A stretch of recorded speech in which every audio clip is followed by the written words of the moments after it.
Mana nggak sih kalian berpikir, kalau dunia politik kita tuh udah kayak jagat pewayangan, tapi para tokohnya bukan kesatria atau brahmana, melainkan raja-raja kecil yang lahir dari saham, tambang, dan koneksi. Nah, di tengah dunia yang serba transaksional ini, masih ada satu orang yang berani melawan arus. Dialah Menteri Purbaya, yang saat ini dianggap sebagai ujung tombak harapan rakyat yang masih waras.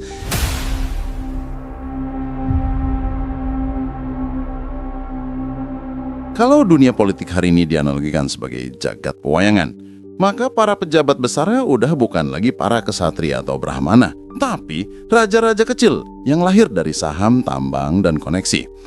Dan di antara mereka, masih ada satu tokoh yang nekat untuk berani melawan arus.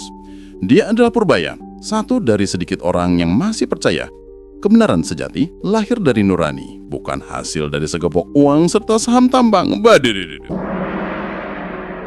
Tapi tenang dulu bro, ini bukan kisah fantasi.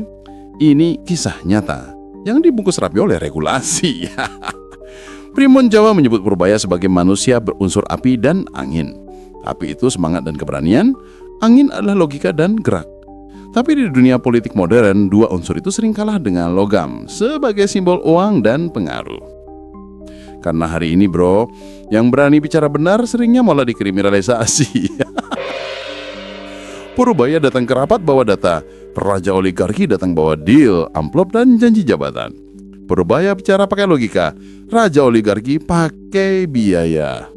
Ya, apalagi kalau bukan tawaran segepok uang atau saham tambang.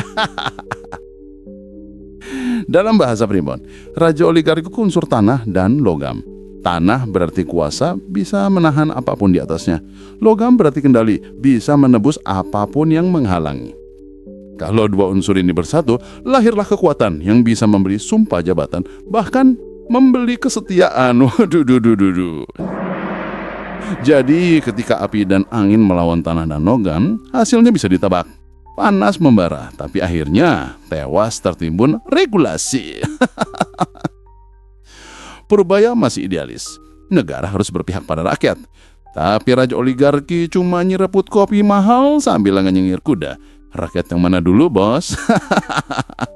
Karena di dunia oligarki, rakyat itu cuma angka. Yang penting rating naik, urusan nurani bisa ditunda sampai besok kiamat. Itu pun kalau masih ingat. Primbon bahkan sudah menulis, hian geni nyulut logam, logam ora kobong, nanging malanggoro geni. Artinya, kesatria bisa kalah bukan karena lemah, tapi karena lawannya lebih dingin dan lebih sabar dalam menunggu waktu untuk menelan. Tapi Primbon juga kasih peringatan, angin bisa memadamkan api, tapi juga bisa menyebarkannya. Kalau Purbaya melawan bukan dengan amarah, tapi dengan pengetahuan data dan konsistensi, maka api itu bisa berpindah, menyala dan membara di kepala rakyat. Dan ketika rakyat sudah tersulut dan sadar, itu jauh sangat berbahaya bagi oligarki. Setakutnya Palmindo Indonesia bro. Jadi kalau hari ini Purbaya melawan raja oligarki, ini bukan persoalan siapa yang menang, tapi siapa yang masih berani untuk waras di tengah sistem yang sengaja dibuat buta. Pertarungan Purbaya yang raja oligarki bukan sekadar duel dua manusia, tapi benturan dua kepercayaan. Yang satu percaya pada etika, yang satu percaya pada ekuitas. Dan seperti kata pepatah Jawa, kuasa ora no lawan, nanging mesti ono gantine. Kekuasaan tak punya lawan, tapi selalu ada penggantinya. Jadi selama Purbaya hari ini tidak menang, tapi semangatnya menular pada mereka yang masih memiliki nurani.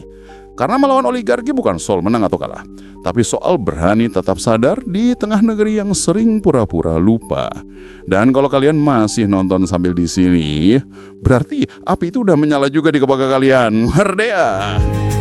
Harga naik, gaji diam, ibu aku lelah, aku marah.